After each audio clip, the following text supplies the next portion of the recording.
অপু বিশ্বাস এবং শাকিব খানের বিয়ে হয়েছিল শাকিব খানের বাড়িতে। সেখানে অপু বিশ্বাসের সাক্ষী হিসাবে উপস্থিত ছিলেন অপু বিশ্বাসের আপন বড় বোন, এবং শাকিব খানের সাক্ষী হিসাবে সেখানে উপস্থিত ছিলেন শাকিব খানের মা বাবা সহ আরও অনেকেই।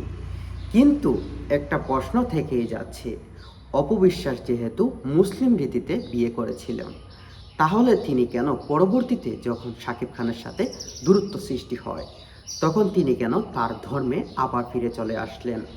আর বিশেষ করে তিনি কি করতে চাচ্ছেন এ বিষয়টিও তিনি ক্লিয়ার করছেন না। তিনি এক সময় বলছেন শাকিব খানের সাথে তার ডিভোর্স হয়ে গেছে, আবার অন্য সময় বলছেন এটা তাদের পার্সোনাল ব্যক্তিগত বিষয়, তারা কি নিজেদের মধ্যে দূরত্ব মেনটেন করছেন।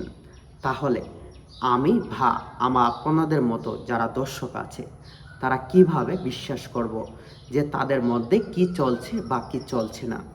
আর একটা জিনিস খেয়াল করলে আপনি দেখবেন যে চিত্রনায়িকা অপু বিশ্বাস এবং শাকিব খানের মধ্যে ভালোই কিন্তু টান আছে।